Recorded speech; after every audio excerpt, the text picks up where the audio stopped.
अपना नाम ले लो, अपना गोत्र सही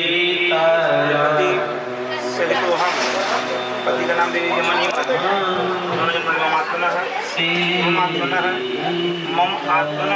मम आत्मना श्रुति श्रुति प्राणोक्त श्री राम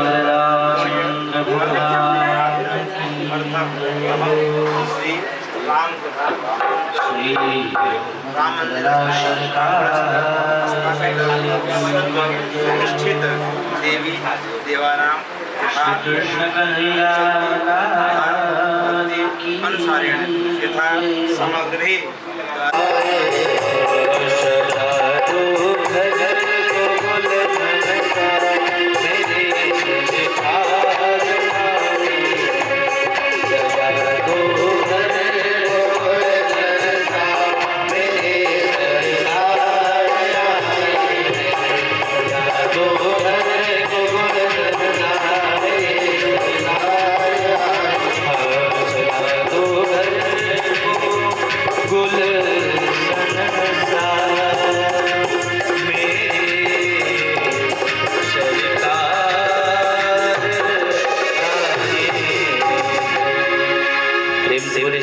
रामचंद्र भगवान की जय।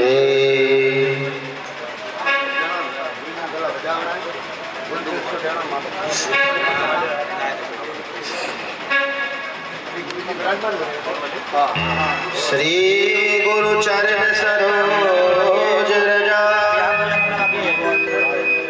निज मन मुकुर सुधारी बरनौ रघुवर विमल जसु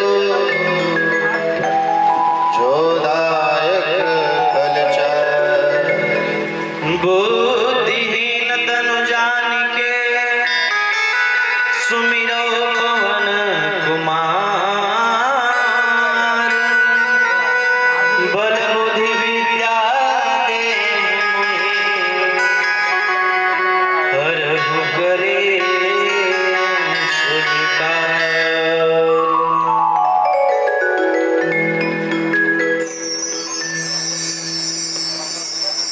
कि श्री राम जानकी बैठे मेरे श्री राम जानकी बैठे मेरे सीने राजा राम जानकी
बदन तुम रोज गावे अष्टैशी पदगंध लगावे बरसाता ब्रह्मा जी मेरे सारा सारा करते रहेगा जब कुबेर दिग्पाल जहाँ से कवि गोविंद कर सके कहाँ से उपकार की रहे धारा सिद्ध नवनिधि की दाता अमर दीन जागती माता राम साया तुम्हारे माता सदा रहो रघुपति के राजा तुम्हारे भजन राम जी को पावे जन्म जन्म के दुख बिसरावे काल रघुबर पर जाए जहाँ गर्व हरि भरि बधाए और देवता चिंतन धरई हनुमत से सर्व सुख करई संकट कट मिटे सब पीरा जो सोई रहे हनुमत बलबीरा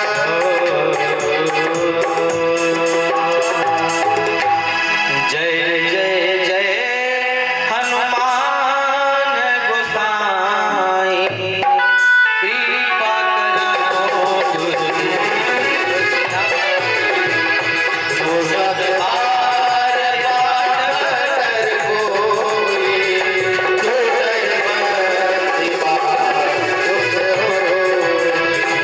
जो यह पढ़े हनुमान चालीसा होय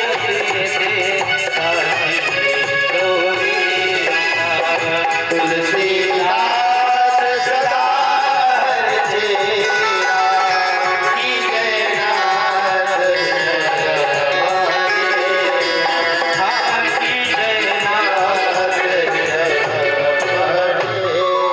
पवन तनय संकट हरण मंगल मूर्ति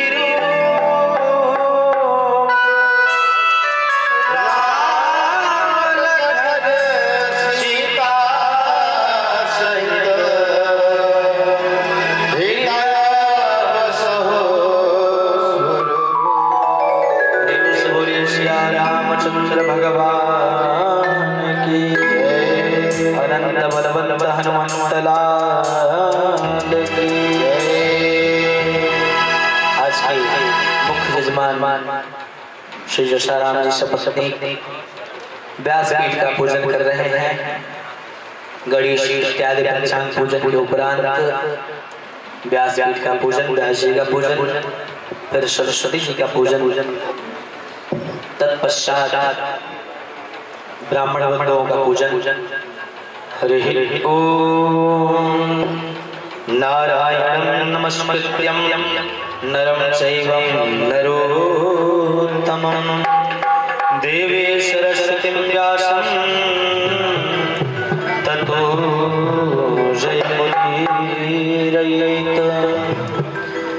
व्यासाय विष्णुरूपाय व्यासरूपाय विष्णवे नमो वै मनिदये वासिष्ठाय नमो नमः। भगवत श्री व्यास रूप भगवान की जय हो। पुनः जहाँ तक हमारी आवाज पहुँच रही है वो सभी भक्त मानसगण श्री राम मंदिर प्रांगण कथा पंडाल में उपस्थित होने का जल्द से जल्द प्रयास करें। व्यासपीठ पर व्यास जी पंचाशीन हो चुके हैं। व्यासपीठ का पूजन हो चुका है। कुछ ही क्षणों में आचार्य श्री व्यास जी अवधेश दास जी के मुखारबिंद से हम सभी कथा का श्रवण लाभ प्राप्त करेंगे। हरि अनंत हरि कथा अनंता, इस पंक्ति को, इस भाव को सब लोग अपने हृदय में स्थान देते हैं। भगवान के गुणों का बखान ब्रह्मा जी अपने चार मुख से नहीं कर पाए तो हम सब भगवत वृंद कैसे कर सकेंगे। कि यशों का गुणगान करने के लिए, गुणगान सुनने के लिए तत्क्षण आ जाते हैं, करताल हो जाते हैं महाराज। ठीक उसी प्रकार आप सभी श्रोतागण जब उपस्थित हो जाते हैं, हम लोग कभी कभी सोचते हैं कि कथा को जब श्रोता आ जाए तब शुरू किया जाए। इंतजार करते करते करते 2-3 दिनों से, पिछले 2-3 दिनों से ऐसी व्यवस्था बन जा रही है कि कथा संपन्न होते होते 8:30 पौने 9 बज जाए। देवस्य देवता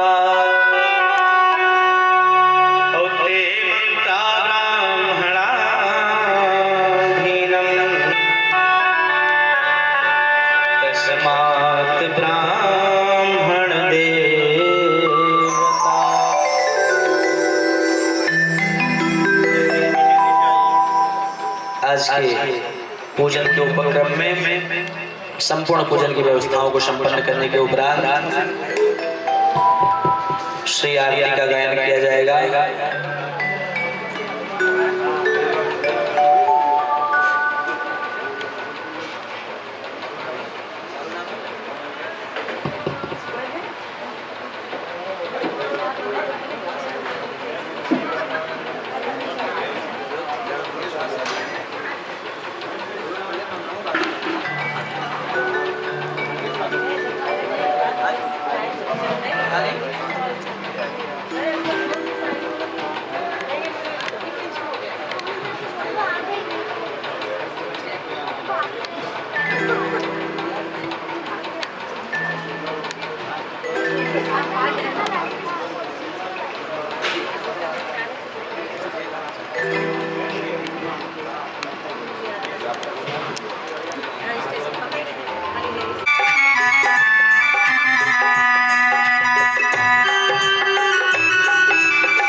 अथ आरार्तिक्यं प्रज्वाल्य अग्निपेटिकां आनय।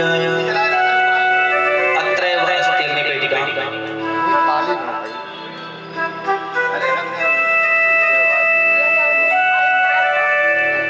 आचार्य अभिषेक जी अत्रैव द्वयि अग्निपेटिकाम् अस्ति।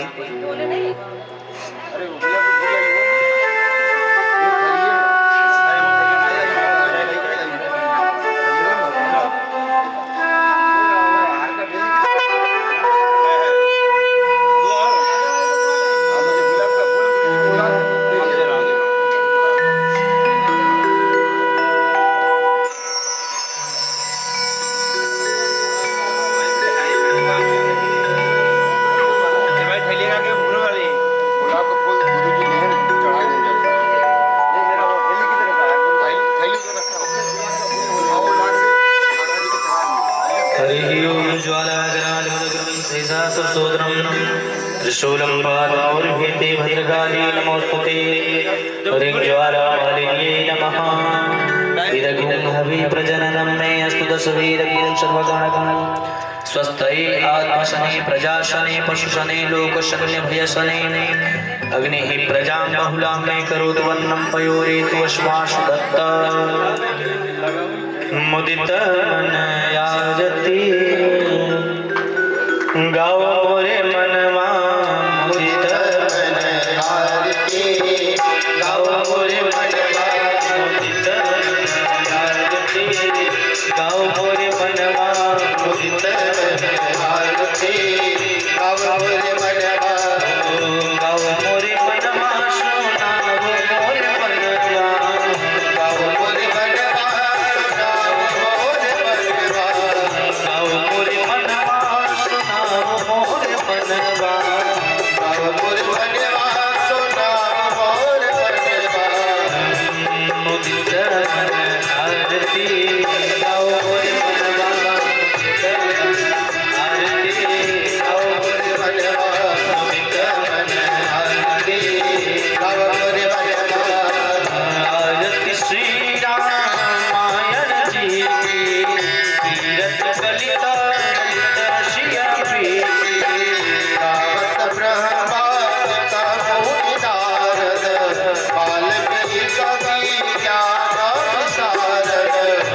सनकादि श्रेष्ठ यश सारद बलि पवन सुत कीरति यावत् वेद पुराण दश छहो शास्त्र सब ग्रंथ कोरत मुनि जन धन संतन कुशल बस चारण संत सब हेके आरत से रामायण जी की कीरत कलिकाल तस्या गावत संतत शंभु भवाने अरुघट संभव मुनि ज्ञाने व्यास आदि कवि बलिया बखाने साधु सुनी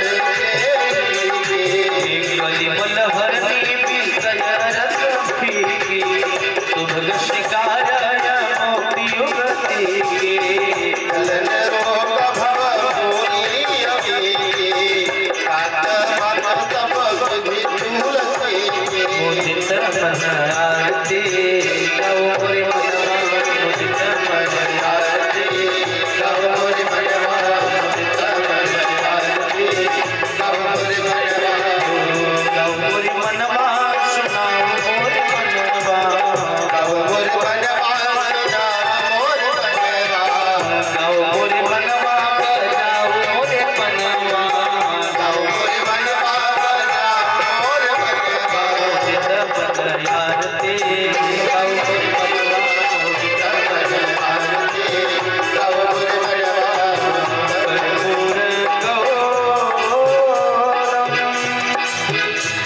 करुणावतारम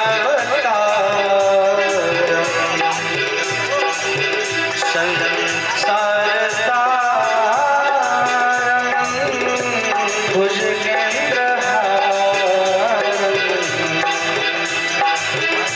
सदा वसन्तं हृदयारविन्दे भवं भवानी सहितं नमामि मुदित मन आरती गौरी मनवा मुदित मन आरती गौरी मनवा मुदित मन आरती गौरी मनवा मुदित मन आरती गाओ मोरे मनवा। बाबूजी को आरती देने का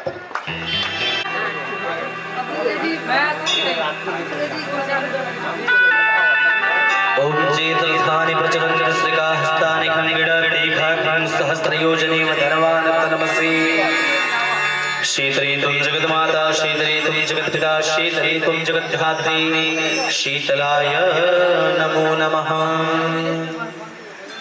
पुष्पै देवाभिवन्दनम् आरोग्यार्थं हस्ते आत्माभिवन्दनम् ओम जगनेन जगमय जन्त देवास्तानि धर्माणि प्रथमान्यासन्न तिहराकं महिमानः सतन्त यत पूर्वे साध्याः सन्ति देवाः श्रीवन्तिका मकुलचम्बकपाटलाब्जये पुण्डागजात करवीररसाल पुष्पै बिल्वप्रवाल तुलसीदलमञ्जरीभे त्वां पूजयामि जगदीश्वर मे प्रसीद नानाशुगन्धपुष्पाणि तथा कालोद्भवानि च पुष्पाञ्जलिर्व्यादत्तगृहाण परमेश्वर मंत्रपुष्पाञ्जलिं समर्पयामि श्री पुराण पुरुषोत्तमाय नमः आप सभी भक्तगण यथास्थान पर बैठ जाए।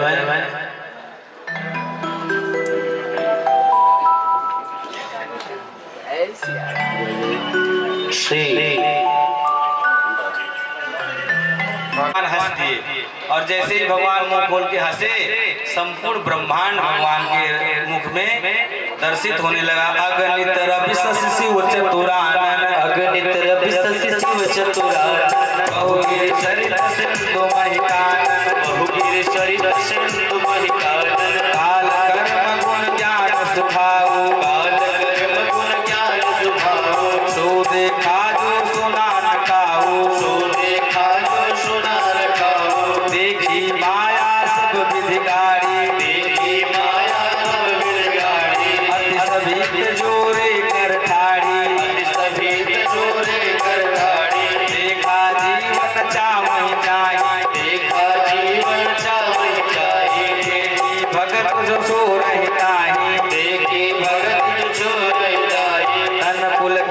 मुख बचन आवा, पद पुलकित मुख बचन आवा, नयन मोद चरणन सिरुनावा, नयन मोद चरणन सिरनावा, विषयवंत देखी महतारी, विषमयवंत देखी महतारी, हरि बहुरी स्वरूप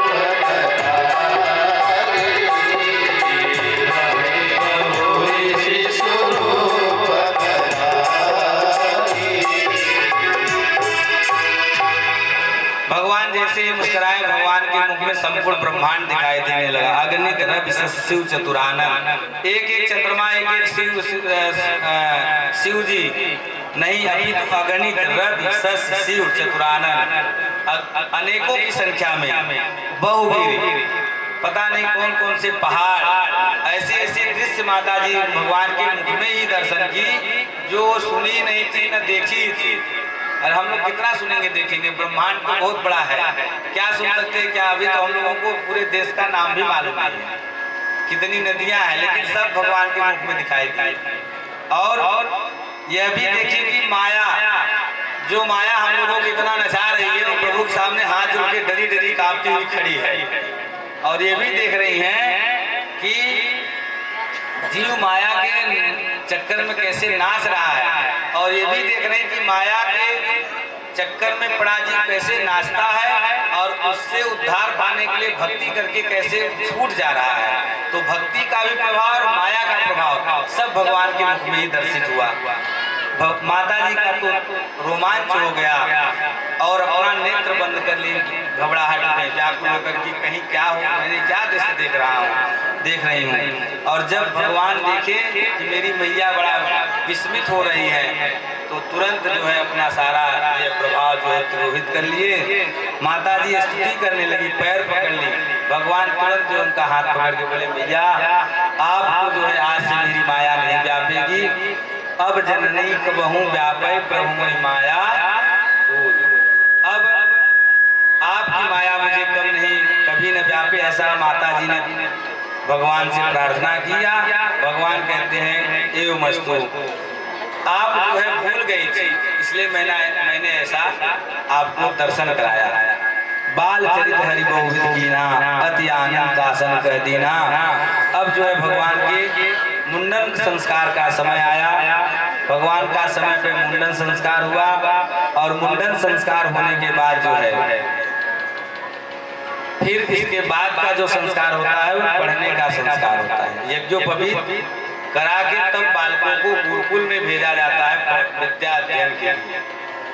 तो यज्ञोपवीत के विषय में तो मैंने पहले ही आप लोगों को निवेदन किया था, और भैया के सानिध्य में यज्ञोपवीत कल वहाँ मैं गया था दर्शन करने के लिए। बड़े बड़े बहुत सारे बटुक आए थे, उनका यज्ञोपवीत संस्कार भी हुआ समय पर। आगे प्रयागराज में भी भैया बता रहे हैं कि उस जल्दी दिन तारीख निश्चित कर दिया जाएगा, वहाँ भी यज्ञोपवीत संस्कार का आयोजन किया जाएगा बड़े बृहद रूप में। देखिए, संस्कार बच्चों को समय समय पे दे देना चाहिए, तभी जो है बच्चों के अंदर संस्कार आता है।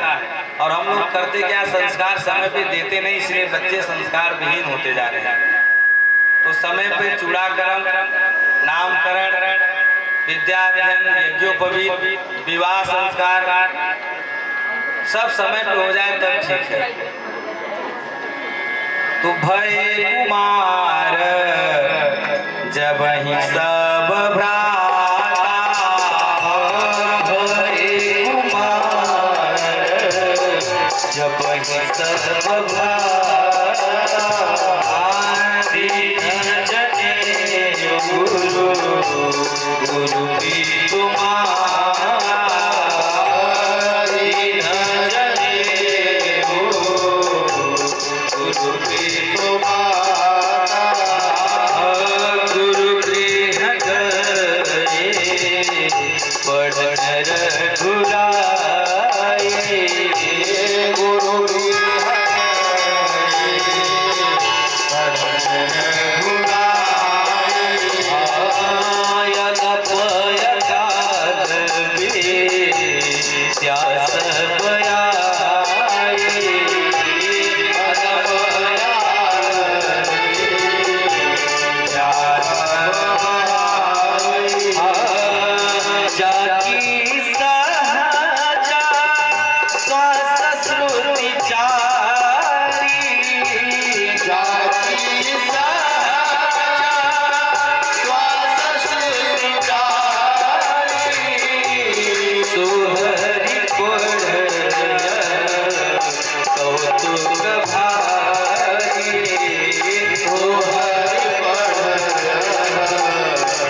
जब कौमार अवस्था आया तो राजा चक्रवर्ती जी ने गुरु जी को बुला करके उनको यज्ञोपवीत दिया, यज्ञोपवीत संस्कार कराए। गुरु गृह गए पढ़न रघुराई, अपने चारों भाइयों के साथ भगवान गुरु वशिष्ठ के आश्रम में जाकर के विद्या अध्ययन किया। देखिए भगवान अपने एक एक चरित्र से हम लोगों को शिक्षा दे रहे हैं।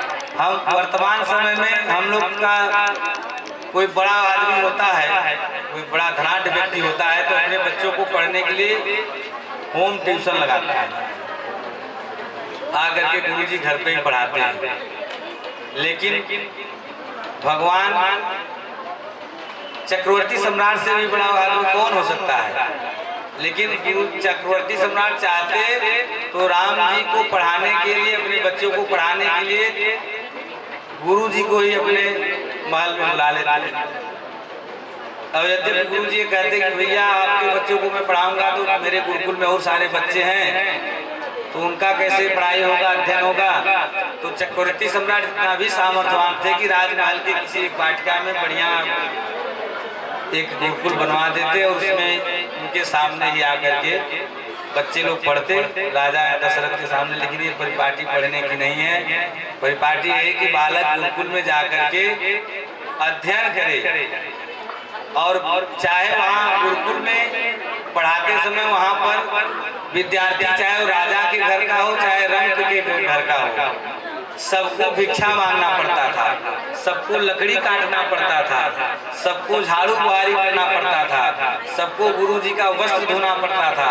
मतलब सबको सेवा, ऐसा नहीं कि मैं अमीर के घर का हूँ तो मैं ऐसे ही रहूंगा, बाकी सब लोग गरीब घर वाले काम करें। नहीं, चाहे चक्रवर्ती सम्राट के घर का रहता था चाहे गरीब का घर था, वो शिक्षा प्रणाली थी, सम शिक्षा प्रणाली, जिसको आजकल राजनेता बड़े बड़े मंचों पे खड़ा होकर के केवल हम आपको केवल भ्रमित करते हैं। सम शिक्षा प्रणाली के नाम पर, समान शिक्षा के अधिकार के नाम पर, यह सब सारी व्यवस्थाएं हमारे गुरुकुल में प्राचीन काल से चली आ रही है, सनातन काल से चली आ रही है।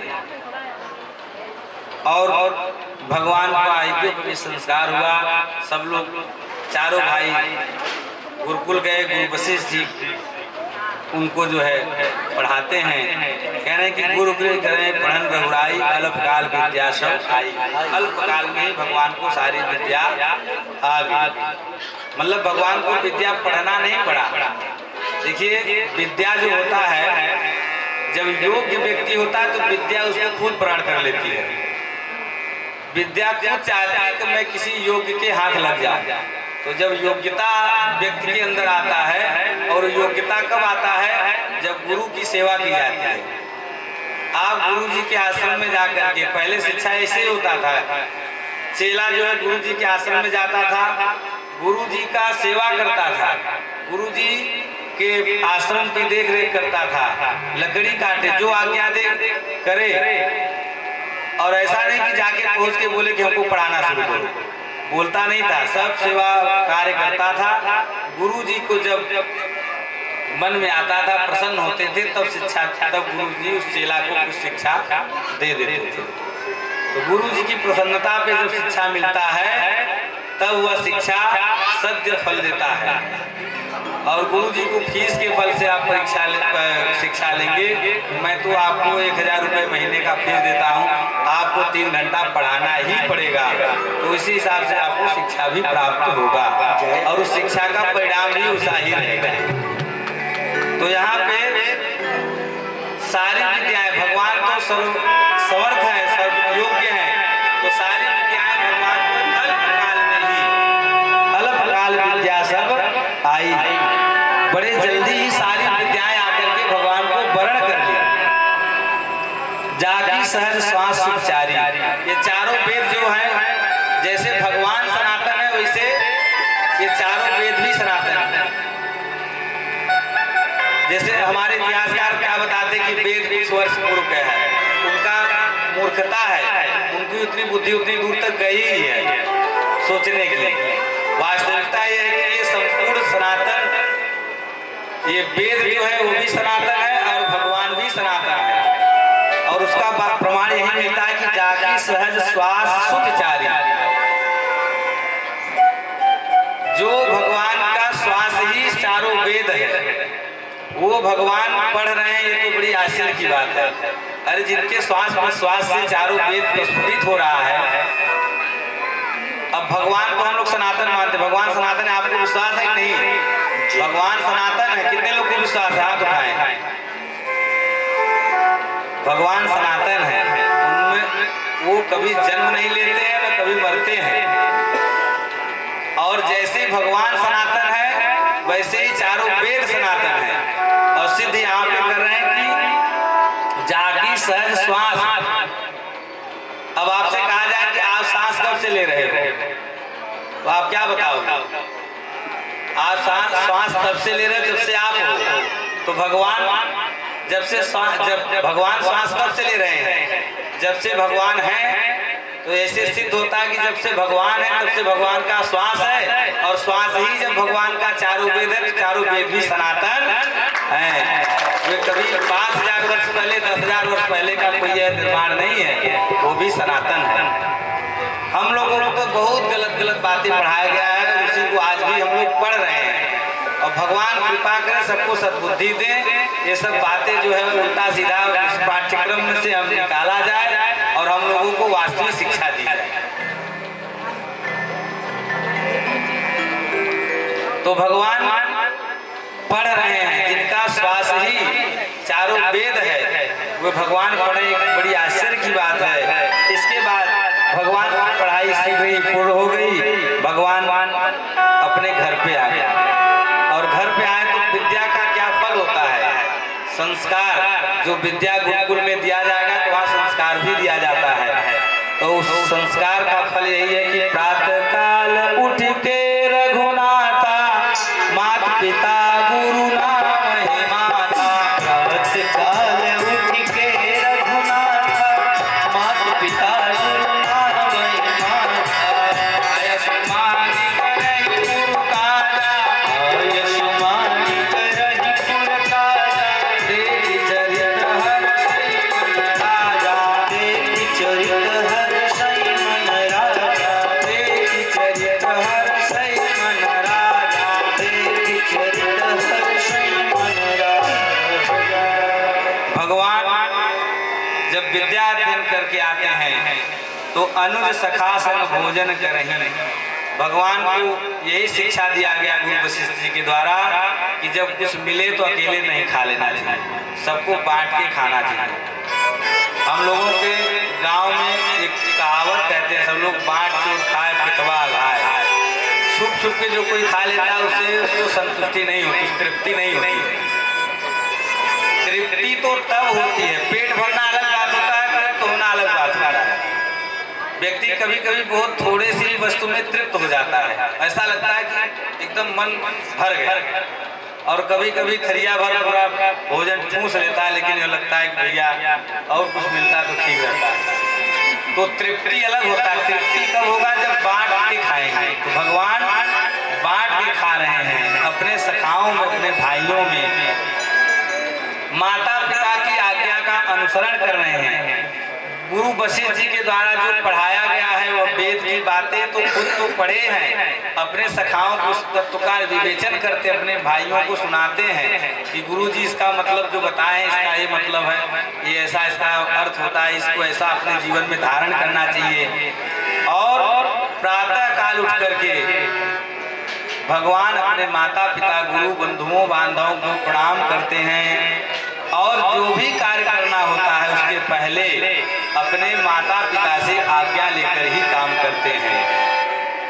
ये भगवान के संस्कार हैं। अब जो है भगवान इतने गुणवान हैं कि राजा दशरथ जी को ही चिंता हो गया। बहुत गुण भी रहने में चिंता है, और गुणी भी हो जाए तो भी माता पिता चिंतित होते हैं। गुण होने के कारण चिंता क्या है? राजा दशरथ जी को लगा कि मेरे पुत्र इतने सुंदर हैं, इतने सुशील स्वभाव के हैं, इनके योग्य संसार में कोई दुल्हन भी बनी है कि नहीं? अगर इनके योग्य दुल्हन से इनको नहीं दिया जाएगा तो इनका जो गृहस्थ जीवन है वो ठीक से नहीं चलेगा। इसलिए इस बात की उनको इतनी बड़ी चिंता हुई कि यहाँ पे तो नहीं, वाल्मीकि रामायण में एक दिन पूरा कैबिनेट ही बैठा लिया, पूरे मंत्रिमंडल को ही बुला लिए, सारे विभाग के मंत्रियों को बुला करके, अपने गुरु को बुला करके बैठक कर ली कि हम चाहते हैं कि हमारे पुत्र के योग्य जो है दुल्हन कहाँ मिले। इस बात की उनको बड़ी चिंता है। और इसी पर चर्चा हो रहा था कि उसी बीच में ही सिद्ध आश्रम बक्सर से श्री विश्वामित्र जी पधारे। विश्वामित्र महामुनि ज्ञानी,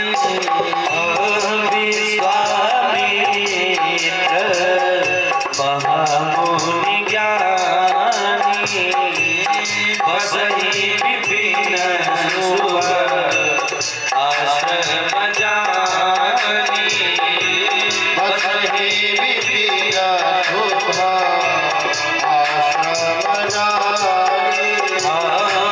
जह जप जोग मुनि करनी,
उसी समय सिद्धाश्रम से श्री विश्वामित्र जी पधारे।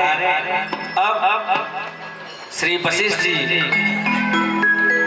विश्वामित्र जी यज्ञ कर रहे हैं जगत के कल्याण के लिए, लेकिन मारीच और सुबाहु नाम के जो दैत्य हैं सिद्धाश्रम में, उस जंगल में वे बीच बीच में आकर के उनके यज्ञ को पूरा नहीं होने दे रहे हैं, यज्ञ विध्वंस कर दे रहे हैं।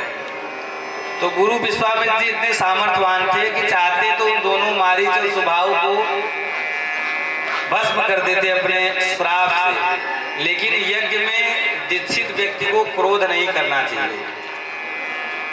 यज्ञ करते समय, पूजा करते समय व्यक्ति को क्रोध नहीं करना चाहिए, नहीं तो यज्ञ का फल नहीं मिलता है। इसलिए गादि तनय मन चिंता व्यापी भक्त वशिष्ठ जी को, विश्वामित्र जी को चिंता हुआ ये राक्षस जो है बिना भगवान के नहीं मारे जाएंगे। और उन्होंने ध्यान लगाया, भगवान ध्यान में आए और उन्होंने देखा कि चक्रवर्ती सम्राट के चार पुत्र के रूप में भगवान अंशों के साथ अवतरित हुए हैं। इसलिए उन्होंने विचार किया कि अब चक्रवर्ती सम्राट के पास जाकर के मैं उनके पुत्र को मांग के लाऊंगा, तभी जाकर के हमारा यज्ञ सफल होगा। तब मुनिवर मन कीन विचारा, प्रभु अवतरे हरणमय भारा, और बहुविध करत मनोरथ जात लाग नहीं बार। चल दिए सिद्धाश्रम बक्सर से और विभिन्न प्रकार का मनोरथ कर रहे हैं कि इतना दिन हो गया, मेरा दुर्भाग्य कि मैं आज तक भगवान का दर्शन नहीं किया।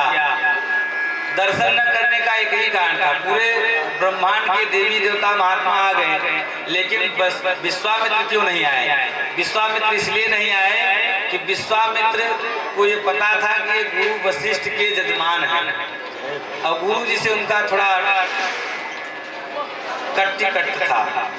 कहा से बचपन से, वो बहुत बचपन में बहुत पहले से गुरु वशिष्ठ से उनका जो है झगड़ा हो गया है और वो झगड़ा आज तक मिटा नहीं है। इसलिए उनको बस द्वेष बस जो भगवान का दर्शन नहीं कर रहा है कि वहाँ उनके जजमान में क्यों जाऊँ उनके यहाँ। लेकिन जब उनको लगा कि नहीं बिना उनके यहाँ जाए काम नहीं बनने वाला है, तो यही सब विचार करते हुए वहाँ पहुँचे और मुनि आगमन सुना जब राजा, और राजा को सूचना दिए कि विश्वामित्र जो है आपके दरबार पर खड़े हैं। द्वार पर द्वारपाल जाकर के निवेदन किया और उसी समय एक कैबिनेट की बैठक हुई थी। तुरंत वशिष्ठ जी कहते हैं कि चलिए अब आपके दरवाजे पर एक महात्मा का आगमन हुआ है, निश्चित रूप से यह शुभ संकेत है कि आप जिस समस्या के लिए यहाँ पर ये बैठक आयोजन किए वह समस्या का समाधान महात्मा के द्वारा हो जाएगा। और दंडवत प्रणाम करके मुनिवर विश्वामित्र को राजा लेकर आए। विविध भांति भोजन करवावा, मुनिवर हृदय हर्ष दीपावा। विभिन्न प्रकार के पकवान जो है भगवान चक्रवर्ती सम्राट जो है मुनिवर विश्वामित्र को कराए। और जब भोजन पा करके एकदम प्रसन्न हो गए, तब पुण्य चरणन मेले सुचारी। यही देखिए अतिथियों के स्वागत का यही परिपाटी है। महात्मा घर पे आ गए हैं, पता नहीं कई मील चल के आपके यहाँ आए हैं। आने के बाद पहले उनको जो है आसन दो, उनका पैर धो, उनको कुछ खिलाओ पिलाओ। इसके बाद प्रसन्न हो गए तो आपको कहना थोड़ी ना पड़ेगा कि महात्मा हमारे लड़का के आशीर्वाद देते हैं। अरे वो तो महात्मा फिर बरस पड़ेंगे आशीर्वादों का, ढेरी लगा देंगे। लेकिन हम लोग क्या करते हैं, हाथ जबरदस्ती पकड़ करके सर पे रख देते हैं। पंडित जी तो आशीर्वाद दे हमारे लड़का के। ऐसे आशीर्वाद देने से आशीर्वाद लगने वाला नहीं। महात्मा जब प्रसन्न हो गए तब चारों बच्चों को ला करके उनके चरणों में प्रणाम कराए और भगवान के स्वरूप को देख करके तब विश्वामित्र प्रसन्न हो गए। और तब जाकर के अब जो है कहीं कारण गमन तुम्हारा,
किस कारण से महात्मा आपका आगमन हुआ है, आप कहिए। मैं उसको पूरा करने में थोड़ा भी समय नहीं लगाऊंगा।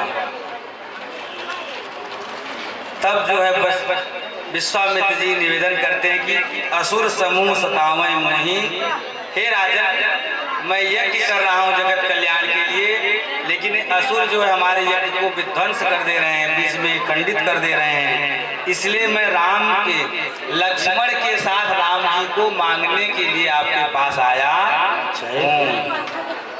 इतना सुनते ही तो राजा जी का जो है मुख की जो जितनी प्रसन्नता थी तुरंत जो है सन्न हो गए, एकदम उनके मुख को मिला गए, दुखी हो गए। और उनके मुखमंडल पर जब दुख का लेस आया तो भगवान वशिष्ठ जी विश्वामित्र जी कहते हैं कि राजन देखिए, दान किसी भी वस्तु का प्रसन्न मनोक से करना चाहिए। आप दे रहे हो तो मुख मत अपना मलिन करिए। देहु भूप मन हर्षित तजहु मोह अज्ञान, धर्म सुजस प्रभु तुम कहो इन कहयति कल्याण।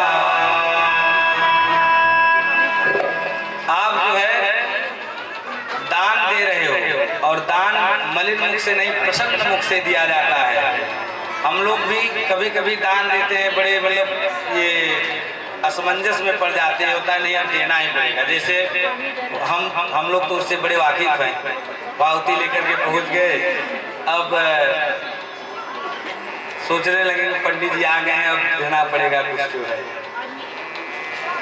तो भैया जितना भी दे प्रसन्न मन से दे, देना चाहिए, सबको देना चाहिए और देना ही चाहिए। कल ही बताया गया था कि लेंघ्यों दिनकर वंश उदारा, जो उदार व्यक्ति होता है उसी के यहाँ भगवान पैदा होते हैं। कंजूस के यहाँ भगवान नहीं पैदा होने वाले हैं। कंजूस के यहाँ बिटिया बिटवा नहीं होने वाले हैं। भगवान को बात छोड़, ज्यादा कंजूसी दिखाओगे तो लड़की लड़कियां छोड़ के भाग जाएंगे, बोले रहो तुम अकेले। इसलिए भैया उदार बनो। और मैं 100% विश्वास के साथ कहता हूँ कि जितना अधिक आप दान करेंगे उतना ही अधिक आपके पास धन वापस लौट करके आएगा। इसमें कोई दो राय नहीं, बस हम लोग विश्वास नहीं कर पाते हैं। ये मेरा कम से कम नहीं तो 15 साल का अनुभव है। बहुत छोटे थे तब का मैं अनुभव बता रहा हूँ। ये आदमी जैसे व्यक्ति जितना लुटाता है उसके हिसाब से उसके पास आता है। और कभी कभी लुटाना बंद किए, सोचे कि जेब में 200 रुपये है, जाने तो नहीं खर्च करे, 200 रुपया 2 हफ्ता तक रह जाता था, न आवे न जाए। और 200 लुटा दो और शाम तक पता नहीं कहाँ से फिर 200-400 जेब में आ जाता है। तो ये मेरा अनुभव है, इसलिए मैं पूरी गारंटी के साथ कह सकता हूँ कि तुलसी पंछी के पिए घटे न सिरता नीर, और दान करे धन न घटे जो सहाय रघुवीर। आप लोग कब दान करोगे? आप लोग दान करो। यहाँ भंडारा रोज चल रहा है, यहाँ जो है आचार्य लोग पाठ कर रहे हैं। खाली कथा सुनने से काम नहीं चलेगा, आप लोग भी अपनी सामर्थ्य के अनुसार करो। जय बोलिए श्री सीतारामचंद्र भगवान की जय। आप दान दे रहे हैं, प्रसन्न होकर के दान दीजिए। और सुनि राजा अति अप्रिय बानी, हृदय कंप मुख दुति कुमिलानी। कहते हैं कि अभी तो बड़ा महात्मा महात्मा कह करके बात कहते थे राजा, जैसे ही राम जी को मांग लिए तो कहते हैं पंडित आपने विचार करके हमसे मांगा नहीं। चौथे पन पायो सुचारी, विप्र वचन नहीं कहो विचारी।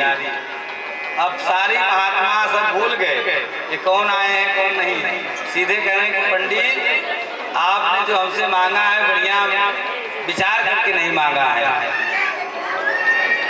और कहते हैं कि आप राम को चाहते हैं, राम जी का 2 अक्षर का नाम है और मेरे पास 2 अक्षर का चाहे जितना चीज है आप सब ले लीजिए, लेकिन राम जी को मुझसे न मांगो। मांगो भूमि देन धन ओसा, सर्वस देव आज सरोसा। देह प्राण ते प्रिय कछुनाही, सो मुन देव निमिषित माही। और सब सुत प्रिय मोहि प्राण किनाही, राम देत नहीं बरन शनै गोसाई। श्री सद्गुरुदेव भगवान श्री जगत गुरु तुलसी पीठाधीश्वर एक भजन गाते हैं, बहुत प्यारा भजन है। राघव को मैं न दूंगा, राघव को मैं न दूंगा, मुनिनाथ मरते मरते, मुनिनाथ मरते मरते मेरे प्राण ना रहेंगे, मेरे प्राण ना रहेंगे।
सकूंगा श्री राम बिन निहारी कौशिक शिखर रहे कौशिक शिखर रहे कौशिक शिखर रहे कौशिक शिखर रहे मेरे अंग जलते जलते मेरे अंग जलते जलते मेरे प्राण ना रहेंगे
सुतों के संग में वन में करूं गुजारा। ले गो राम शिशु को, ले गो राम शिशु को, सुख मोद भरते भरते, सुख मोद भरते भरते हो मेरे प्राण ना रहे, मेरे प्राण ना रहे।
यह दान करते करते, यह दान करते करते हो।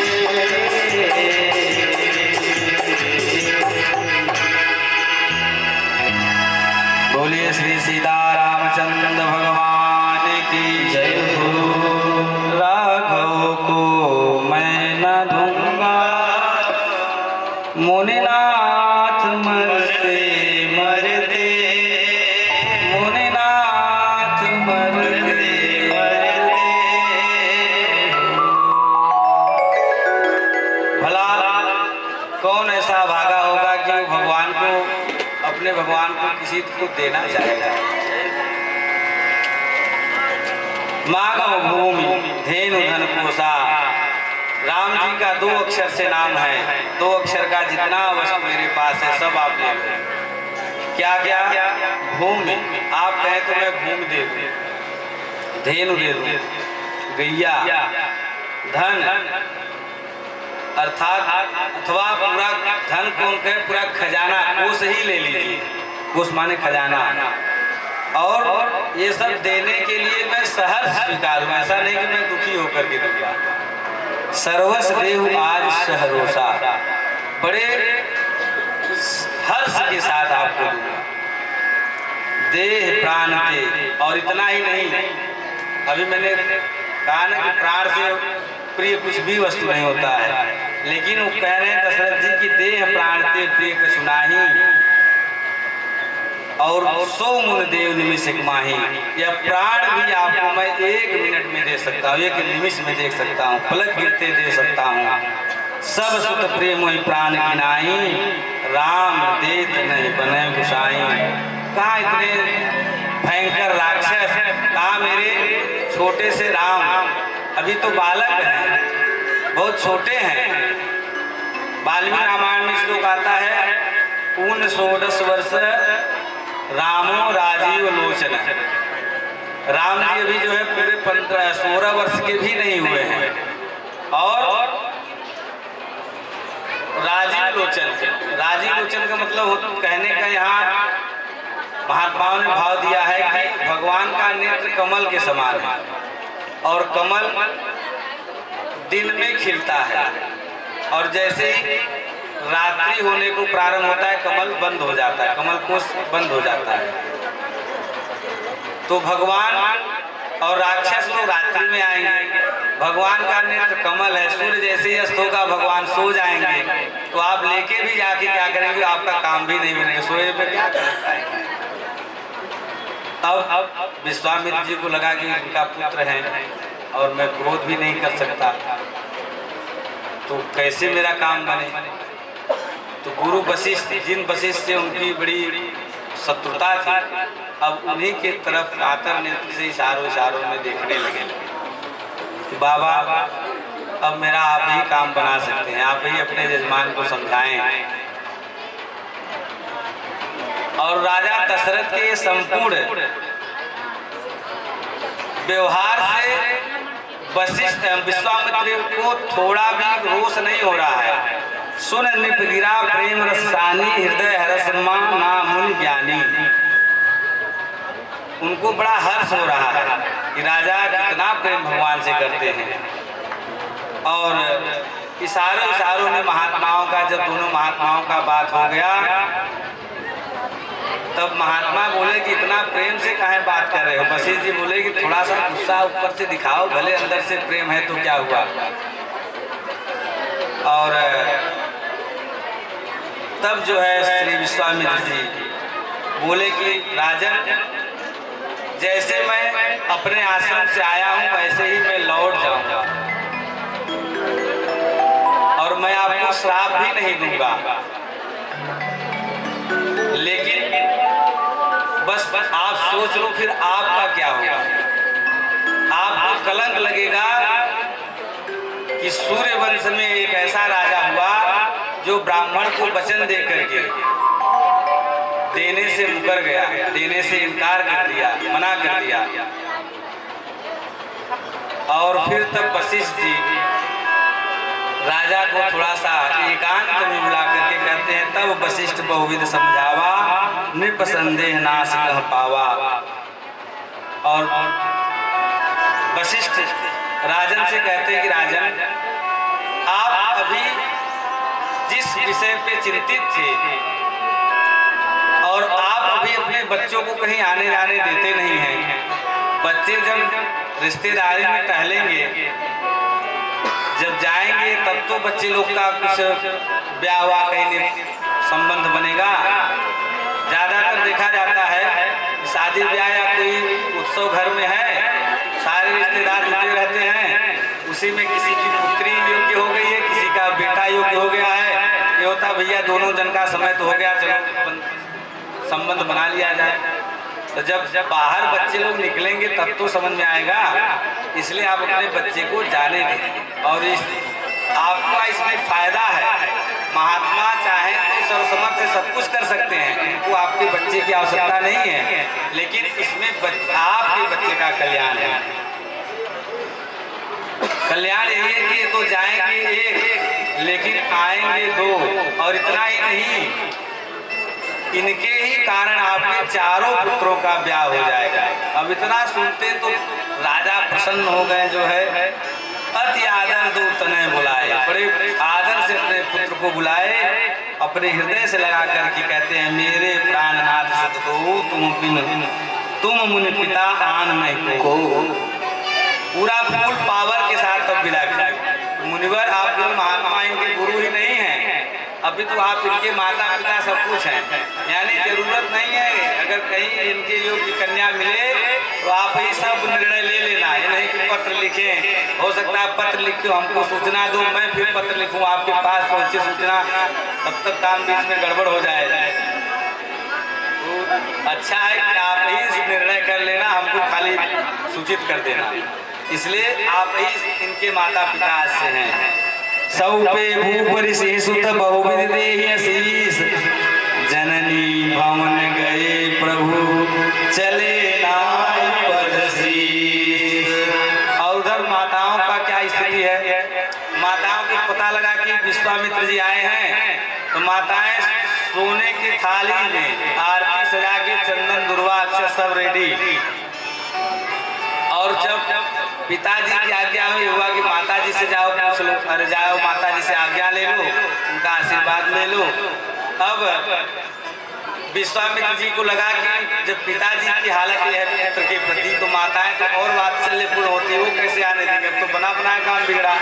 लेकिन माताएं तो वहाँ पहले से विदा करने के लिए तैयार हैं, क्योंकि शिव जी ज्योतिषी के रूप में जाके बता दिए थे कि जब विश्वामित्र बाबा आ जाएंगे तो समझ लेना कि आपके पुत्रों का ब्याह हो जाएगा। तुरंत टीका की आरती की और बोली बेटा जाओ आप। और फिर जननी भवन गए प्रभु चले नाय पैसे।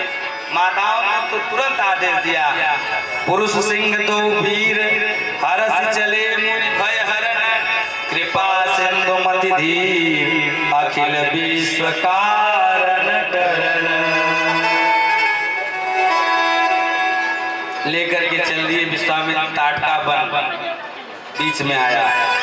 चले जात मुनि दीन दिखाई, सुनता का क्रोध कर धाई। चले जात मुनि दीन दिखाई, सुनता का क्रोध कर धाई।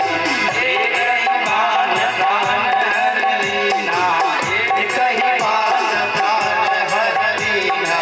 दीन जानते निज पद दीना, दीन जानते निज पद दीना। अबरिस निज नाथ जिय चीनी, अबरिस निज नाथ जिय चीनी। विद्या निधि कहूँ विद्या दीदी, विद्या निधि कहूँ विद्या दीदी। विद्या निधि कहूँ विद्या दीदी, विद्या निधि कहूँ विद्या दीदी। अब भगवान को लेकर के चले, और जब भगवान मुनिवर विश्वामित्र के साथ चले तभी भगवान को पहचान गए। प्रभु ब्रह्मण्य देव में जाना। विश्वामित्र जी के मन में आया कि भगवान वास्तव में ब्रह्मण्य देव हैं।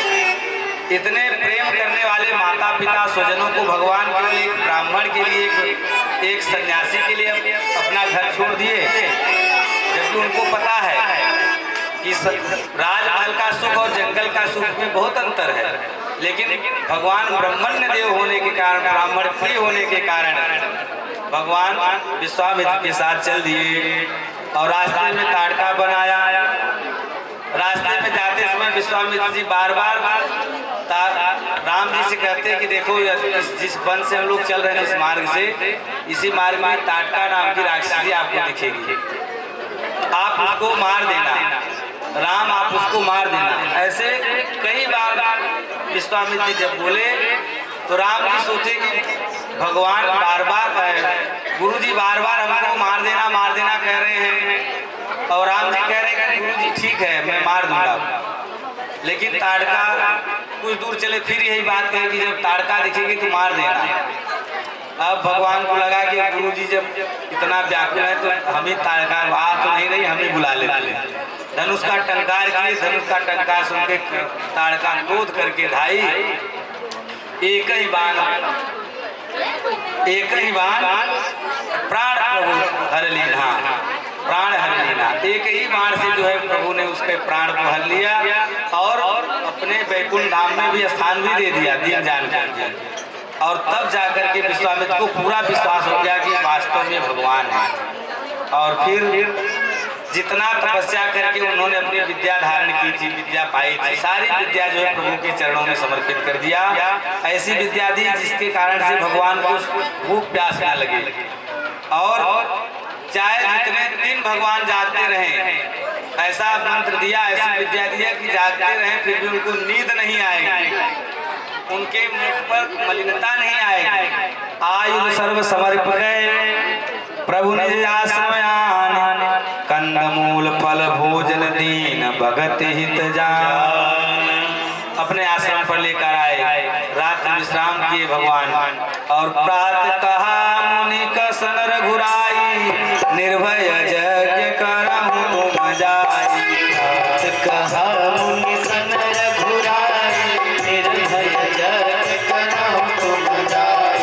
होम करन लागे मुनि धारी, होम करन लागे मुनि धारी, आप रहे मत की रखवारी, आप रहे मत की रखवारी, आप रहे मत की रखवारी, आप रहे मत की रखवारी। प्रातःकाल भगवान गुरुदेव से निवेदन किए, गुरुजी आप जो है अपना यज्ञ पूर्ण करें। गुरुजी बोले कि अब यज्ञ पूर्ण करने की आवश्यकता नहीं, जो चीज हमको चाहिए, यज्ञ करने का फल भगवान की प्राप्ति होता है, भगवान तो हमको मिल गए, अब हमको यज्ञ की कोई आवश्यकता नहीं है। भगवान बोले गुरुजी आपको तो आपका फल मिल गया, आपका काम तो बन गया, लेकिन मेरा काम कहाँ बना है? मैं जिसके लिए अवतार लिया हूँ तो काम जब आप यज्ञ करेंगे तब होएगा। जब यज्ञ करेंगे तो फिर राक्षस आएंगे तो मैं तो ठिकाने लगाऊंगा, इसलिए यज्ञ करें। तो फिर यज्ञ प्रारंभ हो गया, और जब यज्ञ 7 दिन का वह यज्ञ था, और जब लगभग यज्ञ पूरा हो गया, एक दिन यज्ञ में शेष रह गया था, तब राम जी लक्ष्मण जी को सावधान कर दिया। रात दिन जो है राम जागते हुए लक्ष्मण जी के साथ यज्ञ की रक्षा की, और सावधान करके गए, लक्ष्मण आप जो है देखो राक्षस को दंडता करने के लिए आने वाले हो, क्योंकि अब यज्ञ पूर्ण होने वाला है, अब अधिक सावधान हो जाओ। और उसी समय जो है मारीच और सुबाहु अपने संग साथियों के साथ आए, तो मारीच को बिन फर बाण राम ते मारा, बिना फर का बाण पर एक लोहे का, एक विशेष धातु का नुकीला फर लगाया जाता है, और उस फर को निकाल दिए भगवान, और ऐसे ही केवल बिना फर का बाण चलाए। अब उसको लगा मारीच को, और 100 योजन जाकर के सागर के उस पार गिरा राम से। और इधर सुबाहु नाम का जो दैत्य था, अग्न्यास्त्र से उसको जला दिया। और भगवान जितने समय में इन 2 राक्षसों को ठिकाने लगाए, लक्ष्मण जी 60 करोड़ राक्षसों को उतने ही समय में भस्म कर दिए। ये लक्ष्मण जी का सामर्थ्य है। इसीलिए सुंदरकांड में जब सुग्रीव कहते हैं कि राक्षसों का कोई भरोसा नहीं, ये विभीषण जी आ रहे हैं कहीं आपसे छल कपट करें, ये तो राक्षस का ही तो भाई है। तो भगवान कहते हैं ऐसे विभीषण कितना भी आए, आने दो, जगमो सखा निशाचर जीते, लक्ष्मण आने निमिष मऊ देते। एक निमिष में लक्ष्मण ठिकाने लगा, अगर प्रेम से आए हैं तो शरण में रखेंगे, और अगर कोई उद्दंडता करेंगे तो लक्ष्मण जी उनके लिए पर्याप्त, आने दो। तो लक्ष्मण जी का ये सामर्थ्य है कि जितने समय में राम जी 1.5 लोग को, यानी मारीच को तो मारे नहीं, केवल पुल्हा सरका के उनको भेज दिए, ऐसा बाण मारे कि उनका कमर ढीला हो गया, और जाके बेचारू आश्रम बना के वहीं पड़े ही रह गए मॉरिशस में। और फिर और सुबाहु को अग्न्यास्त्र जलाए, 1.5 लोगों का ठिकाना लगाए, इतने में जो है 60 करोड़ को जो है लक्ष्मण जी ठिकाने लगा लेंगे। फिर इसके बाद यज्ञ पूर्ण हुआ, राम जी कुछ दिन उस आश्रम में रहे, और फिर एक दिन राजा जनक जी का जो है पत्रिका आया, और भगवान से गुरु विश्वामित्र जी निवेदन किए, प्रभु एक यज्ञ तो आपने पूर्ण कर दिया, कई वर्ष से राजा जनक जी का यह यज्ञ चल रहा, लेकिन आज तक पूर्ण नहीं हुआ। वाल्मीकि रामायण में है कि जब राजा जनक जिस दिन जो है स्वयंवर जब हुआ था, जब राम जी धनुष तोड़े थे, उसके 1 वर्ष पूर्व से ही वो स्वयंवर चल रहा था। वो एक दिन माता जानकी जो है उस धनुष को सहज ही उठा ले, तभी से संकल्प कर लिए और फिर चारों तरफ ढिढोरा पीट दिए और फिर सब लोग राजा एक एक करके आने लगे और फिर भी कोई धनुष पर प्रत्यंचा उठा नहीं पाया। तो कब से वह यज्ञ चल रहा है, आज चल करके आप उस यज्ञ को भी पूरा कर दीजिए। और जब भगवान सुने कि धनुष यज्ञ हो रहा है और धनुष के विषय में बताएं तो जैसे बच्चा किसी स्थान के विषय में बच्चे को वर्णन कर दिया जाता है तो बच्चा लालायित हो जाता है उस वस्तु या स्थान को देखने के लिए, ऐसे ही भगवान बच्चे की तरह लालायित हो गए और प्रसन्नता से चल दिए। धनुष यज्ञ सुनी रघुकुल नाथा, हर्ष चले मुनिवर के।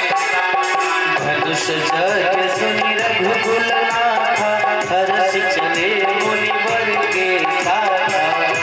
आश्रम एक दिक मगमाही, आश्रम एक दिक मगमाही, खगमृग जीव जंतु तहनाहि, खगमृग जीव जंतु तहनाहि, खगमृग जीव जंतु तहनाहि, खगमृग जीव जंतु तहनाहि। गौतम नारी श्राप पशुपल दे धरि धीर, चरण कमल रज चाहती, कृपा करम रघुवीर। रास्ते में जब चल रहे थे तो मार्ग में ही एक उजड़ा हुआ आश्रम दिखाई दिया। उस आश्रम तो बड़ा दिव्य लग रहा था, लेकिन वहां पर कोई रह नहीं रहा था। और उसी आश्रम में एक जो है नारी के स्वरूप में पत्थर की मूर्ति जो है पड़ी हुई थी और उस पत्थर की मूर्ति को देख करके भगवान गुरु जी से कहते हैं, पूछा मुनि शिला को देखी और सकल कथा मुनि कहा विषय की। तब महात्मा ने उनको सारे कथा को सुनाया, ये कौन है, और जब परिचय दिए और आज्ञा किए कि आप चरण कमल रज चाहती, कृपा करम रघुवीर। आप कृपा करके अपना चरण रज जो है इस सेविका को प्रदान करें। जैसे ही प्रभु अपने चरण से उस पत्थर को स्पर्श किया, तुरंत जो है वह दिव्य देवी के रूप में परिणत हो गई और भगवान के चरण को पकड़ करके वह स्तुति गाने लगी। पर सतपद पावन शोक न श्रावण प्रगट भई, तप पुंज सही देखत रघुनायक जन सुखदाई। सन्मुख होई अति प्रेम यधीरा, पुलक शरीरा, मुख न आवै वचन कहे। अतिशय भय भागी चरणन लागे, जुगल नयन जलधार। धीरज मन कीन्हा प्रभु कहु चीन्हा, रघुपति कृपा भक्ति पाई। अति निर्मल वाणी अद्भुत पाई, ज्ञान गम्य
भगवान का चरण स्पर्श हुआ, देवी जी प्रकट हो गई और परसत पद पावन शोक न शामन।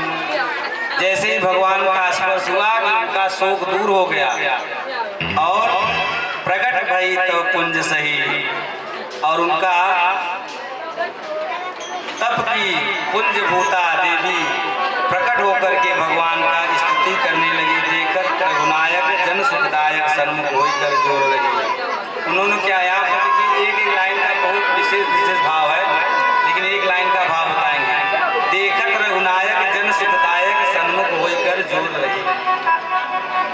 यहाँ पर ये अभी भाव है कि रघुनाथ जी को देख करके अहिल्या जी भगवान को हाथ जोड़ करके उनकी स्तुति गाई, और ये भी भाव है कि भगवान तप की मूर्ति माता अहिल्या को देख करके वे उनको भी हाथ जोड़ करके प्रणाम की, उनकी स्तुति गाई, क्योंकि वो ब्राह्मणी है और ब्राह्मण भगवान तो ब्रह्मण्य देव हैं।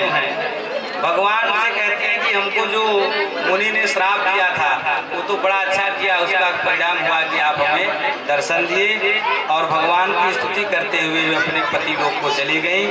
और जब भगवान उनको गति दे करके जब चले तो चले राम लक्ष्मण मुनि संगा हो, चले राम लक्ष्मण मुनि संगा जहाँ जल पावन गंगा,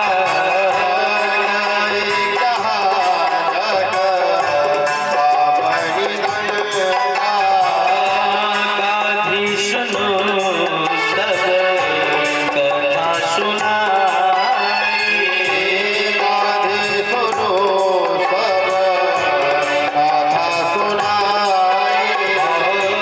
जेहि प्रकार सुर सैपन हुआए,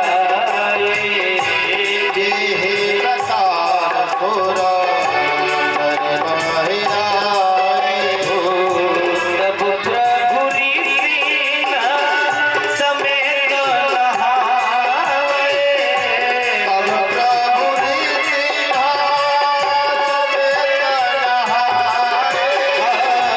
तब प्रभु ऋषि समेत नहाए,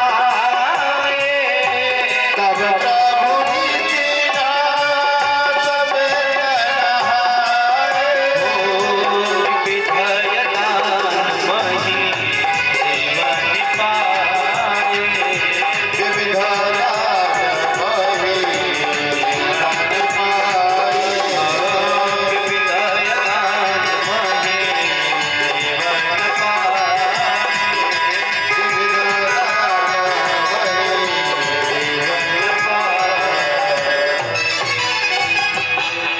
श्री सीतारामचंद्र भगवान की जय हो। भगवान माता अहिल्या को गति दे करके विश्वामित्र जी के साथ जो है गंगा स्नान किए, दान किए, और इसके बाद जनकपुर में प्रवेश किए। जनकपुर की रम्यता शोभा को देखते हुए जनकपुर में एक अमराई में आम के बगीचे में वे रुके। अब राम जी को आम के बगीचे में रुकने देते हैं। सीता जी का प्रकट का जो है कथा, महाराज जनक जी, आप लोग जानते हैं कि जनक जी के राज्य में एक समय बहुत समय तक सूखा आया, और सूखा जब आया तो महाराज जनक जी एक बार अपने गुरु सदानंद जी के पास गए।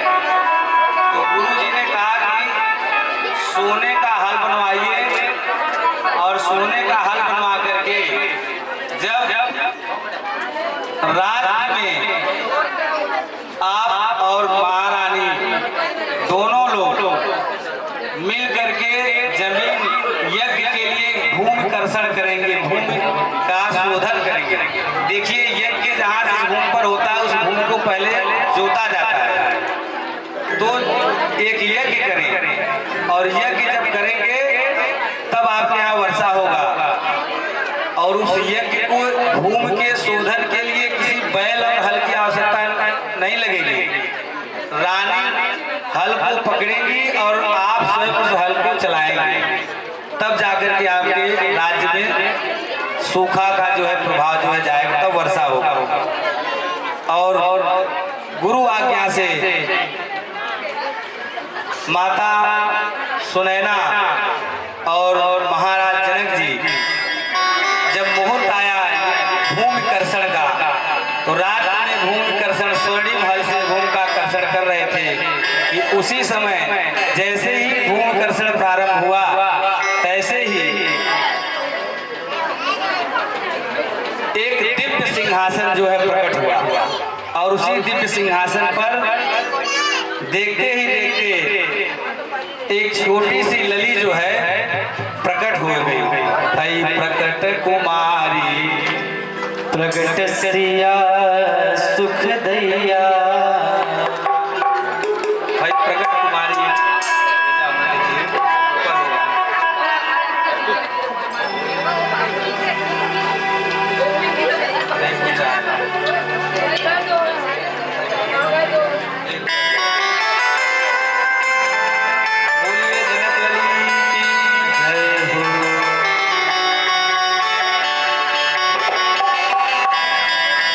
प्रकट का गीत गाए सब है।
आकर के माता जी का पूजन करें ललिता। भाई प्रकट कुमारी भूमि विदारी जनहितकारी भयकारी। भाई प्रकट कुमारी भूमि विदारी जनहितकारी भयहारी। अतुलित छवि भारी मुनि मनहारी जनक दुलारी सुकुमारी। सुसिद्ध सुजाता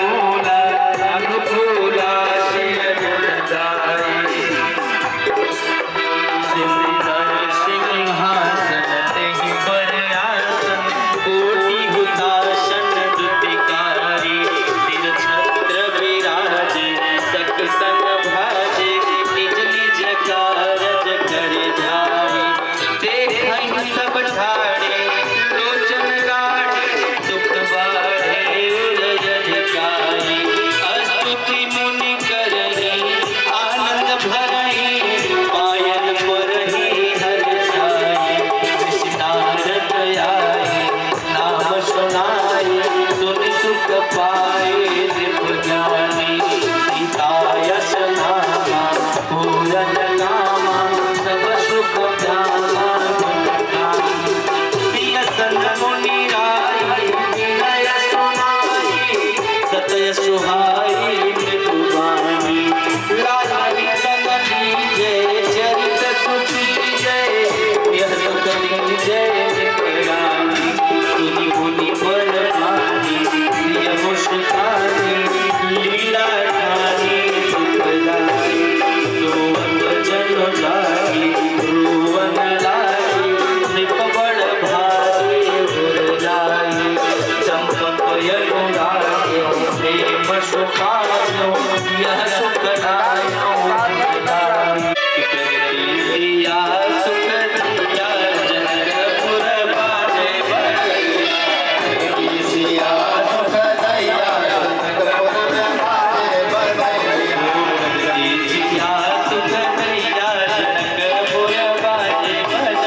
महोत्सव की जय हो। श्री राम कथा ज्ञान यज्ञ महोत्सव की जय हो। सब संतन की जय हो। सब भक्तन की जय हो। सत्य सनातन वैदिक धर्म की जय हो। अखंड भारत वर्ष की जय हो। गौ माता की जय हो। गंगा मैया की जय हो। सब विप्रन की जय हो। सब विप्रन की जय हो। सभी श्रोताओं की जय हो। हरि ओम नमः पार्वती पतये हर हर महादेव। शंभु सादर जय श्री राम। शुभयारती की जय। परमानंद परेश की शुभ आरती की जय। परमानंद परेश की शुभ आरती की जय। परमानंद परेश की शुभ आरती की जय। परमानंद परेश की शुभ आरती की ओ आरती की जय।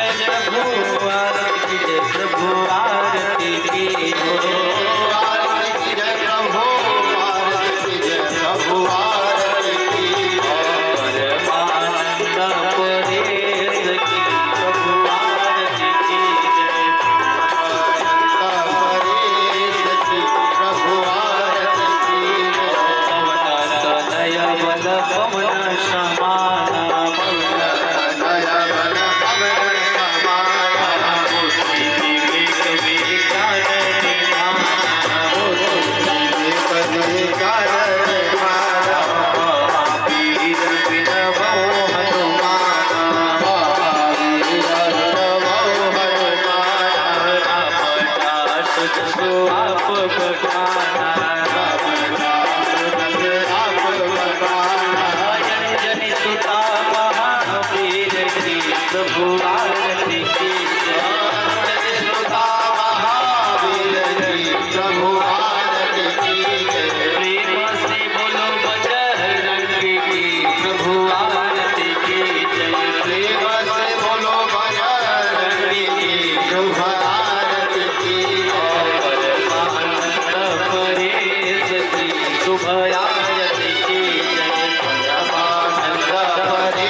पार्वती पतये।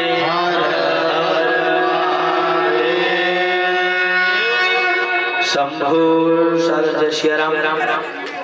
आप लोग अपने अपने स्थान